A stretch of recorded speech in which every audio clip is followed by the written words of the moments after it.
Hello everyone and welcome to episode 35 of the Layton Fitness podcast. Now in today's episode we're going to be discussing what is called a diet break.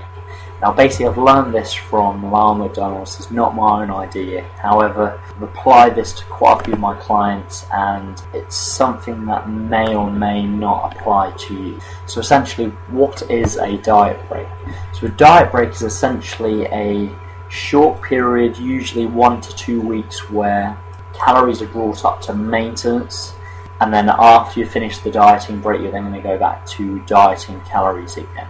So you can see how it can be a useful tool to essentially break up the diet. Instead of most people do, they go on a binge, it can be a useful tool just to negate some of the negative effects of dieting, i.e. some of the physiological adaptations, to restore something called leptin, to raise that metabolic rate, to raise various other hormones, and also just to give a psychological break from dieting, and then you can return back to your dieting calories and macronutrients.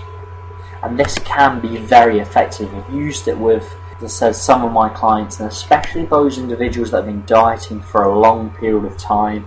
I think sometimes the biggest thing can just be how mentally draining it can be. So having 1 to 2 weeks where you just essentially set some conservative macronutrient and calorie figures, have the individual sticks, and they'll still feel so much fresher, and as a result just feel more motivated to then go back into the dieting regime. And the reason why I think this is useful, it can be quite a daunting prospect. If someone's got a lot of body fat to lose and they know they're going to be dieting for a longer period of time, it can be really daunting just to follow it through for potentially several months. So using this diet break can be a very useful tool to, as I said, have a psychological break from dieting, raise things like leptin, which drops during dieting, or obviously your metabolic rate will drop, and various other hormones.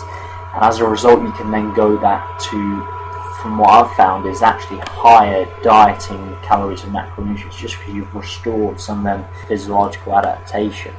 So who's this for? As I briefly mentioned at the start, this really isn't for everyone.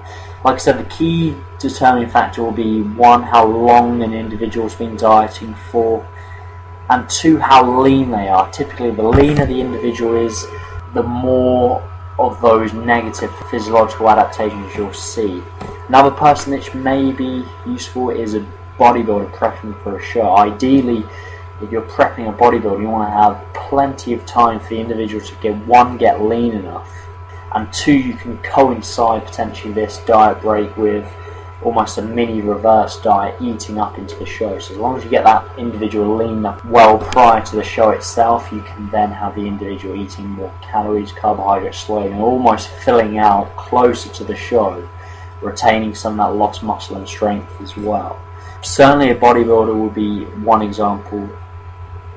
So how can you actually do it? Very, very simple. All you're doing is basically setting a conservative set of calories and macronutrients. So be cautious. As I've discussed in some other podcasts, your maintenance calories and macronutrients are a moving target. So for example, if you've been dieting for several months, those maintenance calories by default are going to be much lower, just because of that metabolic slowdown, some of the negative physiological adaptations. So set some conservative maintenance calories, stick with those for about a week or 2, then return back to dieting figures. And as I said, most of the time you'll be able to start dieting again after the diet break on slightly higher calories and macronutrients. It's obviously a big positive in terms of adherence, strength, performance in the gym, just generally feeling better. One point I will make is when you return your calories to maintenance, there's probably going to be some pretty wild water fluctuations just from the stored glycogen, from some of the increased carbohydrates. So try not to weigh yourself 1 to 2 days after the start of the diet break. The reason being, like I said, you're just going to freak out those weight fluctuations. However, after a week that weight should stabilise. You may see your body weight creep up by 1 to 2 pounds, but that's not a huge amount. If you can pretty much just have like a 1 or 2 pound gain over 1 or 2 weeks, that's going to be absolutely ideal, and then you're going to return back to dieting again. However, just realise that some of that will just be increased glycogen and water from the increased carbohydrate intake. One other huge positive of this diet break is essentially you can regain some of that lost strength and muscle within this mini diet break. So as you know, a leaner individual becomes that much more difficult to maintain strength. So having this mini diet break can allow individuals to start actually regaining some of that lost strength they perhaps lost at the start of the fat loss phase. Another potential thing you could do, sometimes what I like to do, is actually coincide this with a deload week. You're almost focusing on two things. You're obviously getting the diet break, and you're also focusing on reducing volume and intensity in the gym. It can work exceptionally well in terms of adherence, and also just next week the individual will be so much more motivated to go back to the diet and calories, macros, and actually start lifting heavy weights once again.